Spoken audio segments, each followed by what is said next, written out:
This is the story of Colin Bodill and Jennifer Murray. Their mission? To achieve what no man or woman has achieved. To be the first to circumnavigate the globe in the simplest of flying machines. Jennifer in her single-engined helicopter and Colin in his microlight. Aided and abetted by little more than their wits, the elements, 3 support pilots, and 2 journalists to record the event. They were friends in high places.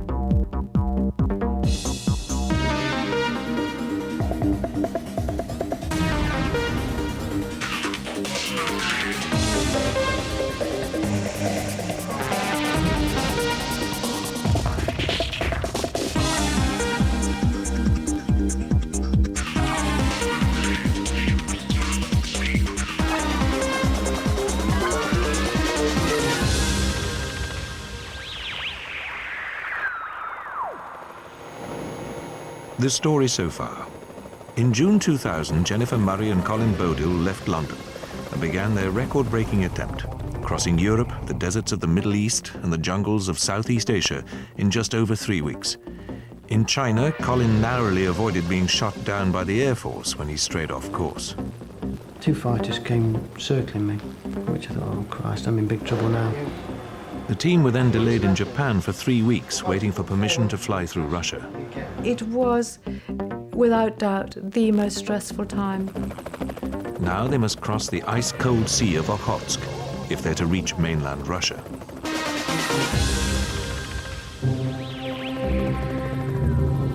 Two hours into the long water crossing, and a terrifying spectre looms out of the mist. This is the Isle of Ione. Quite extraordinary.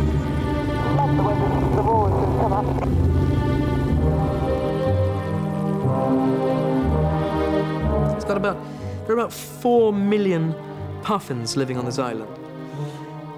And there's another island just 17 miles south of it on the map that's marked as island, existence doubtful in brackets. You start to feel what remoteness and being so far away from any civilization or human is like. Walruses and seals and millions of puffins and birds, just in a tiny little gap in the sea fog. And then on north to Magadan.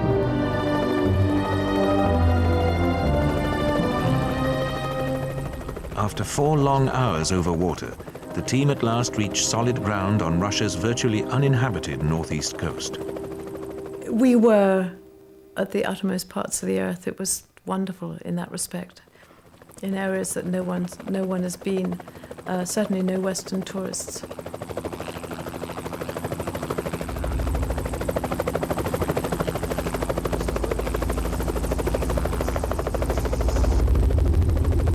Well, it's been quite a day today.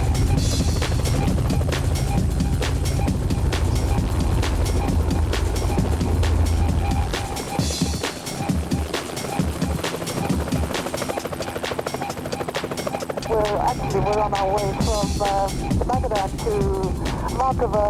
We're in the back of beyond. We're in a land that no Westerners have ever been to before. It's incredible. And we're on following the coastline along here.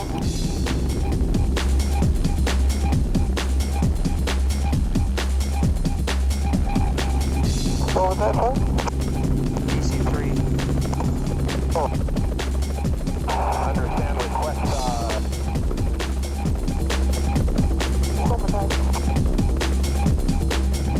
This is the most beautiful country in the world.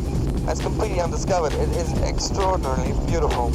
Remote, desolate, but beautiful. If all the world's tourists discovered how stunningly beautiful this place was, they wouldn't fill the place instantly. Just get forward through the shot. That's the gauge of how long we can fly on the field of shot. Destination for the night was Markovo, in the extreme northeast corner of Russia. They don't get many visitors up here, so the team's arrival caused quite a stir. This would be the team's last day in Russia, so they seized the chance to get to know some of the locals. My name is Tanya. Oh, yeah. My name is Sandra. Russia was a great experience. The Russian people are wonderful, so generous, so hospitable, so friendly. Yeah, quite sad leaving Russia because, you know, I'd got to like all the people there, and I was quite amazed, you know, how friendly the Russian people are. Some of those locals were at the airport to catch an internal flight on this Antonov, the largest single-engined plane ever built, and you thought the helicopters looked uncomfortable.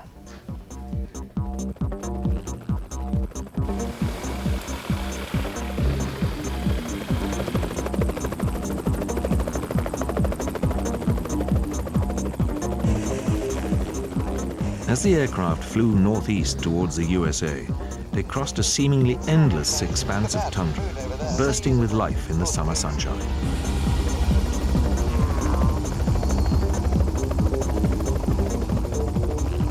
Later, the helicopters took advantage of the virtually empty skies to hook up with the Cessna support aircraft, much to the delight of its pilot, James Davey.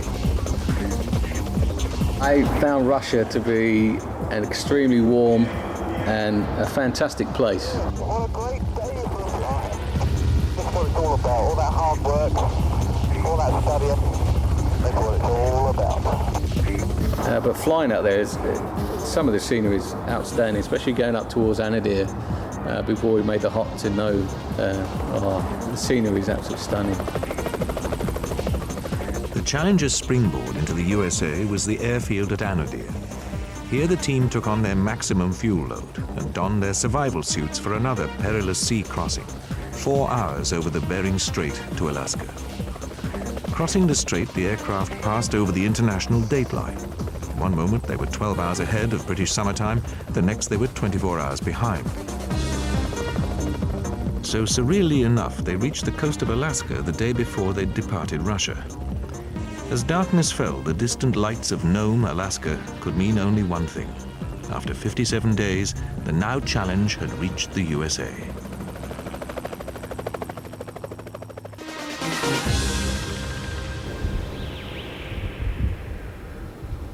It's freezing cold, and we've got a cold front just arrived here, and the weather, as you can see, over the mountains is collecting. I'm trying to get away before it gets any worse. And the plan today is to try and get to Anchorage. I'm just so glad I'm not Colin. I mean, he's so tough. I mean, it's cold here. There he goes. There goes the Colesberger. From Nome, the plan was to fly south down the coast of Alaska before crossing into Canada. The whales here.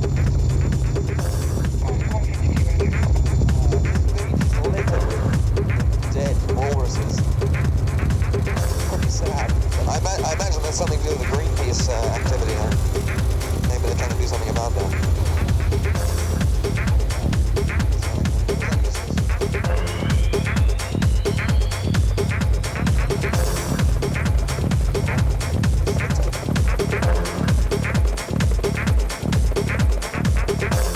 Getting to America was major stuff. Hearing Anchorage control on the radio, stunning.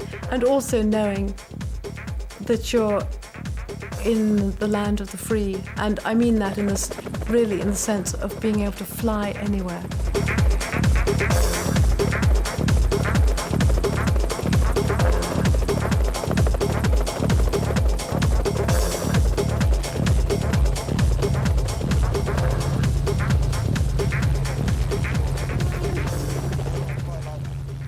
In Alaska, everybody has an airplane. That's the only way sensibly to get around. And everybody just flies. And it's lovely. And it's nice. You know, it's nice to not be that special and just to be flying. It's just a normal way. And people say, "Oh, where are you from?" We say, "Well, we're from England. We're just flying around the world." And they go, "Oh, great. That's nice." You know, and then we'd fly on to the next place. We're arriving in a different world now. This is the beginning of down into America. After an overnight stop in Anchorage, the team left on perhaps their most spectacular flight so far.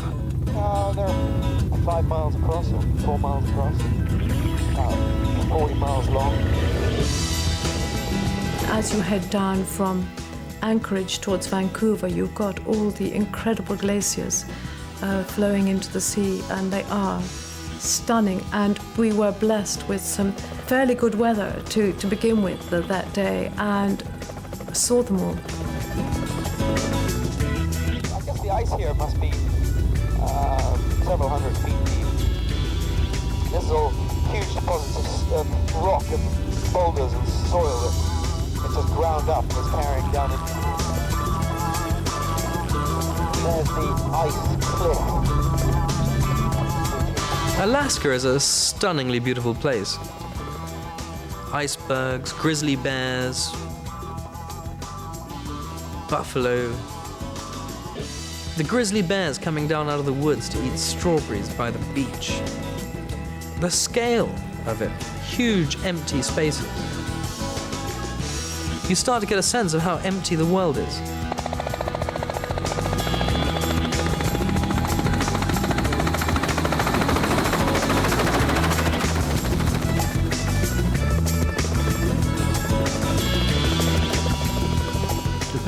Flight in the whole trip, really, which I'll never forget as long as I live, was a flight out of Anchorage, flying in between the mountains, you know, covered in snow, no turbulence at all, no wind. I was below the tops of the mountains, and it was just fantastic. Then I flew over to the coast, dropped down on the coast, and I did about 300 miles, 20 foot above the coastline, and it was just breathtaking. I remember thinking, wow, I just wish everyone could share this with me, because you can't explain it, you know, you've got to be there to see it.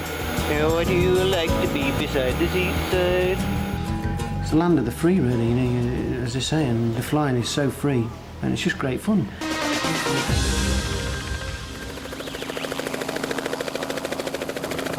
The straightforward flying regulations continued as the team headed south across the border into Canada. We're most of the way down now from Alaska into Canada. 6-hour flight due to strong headwinds.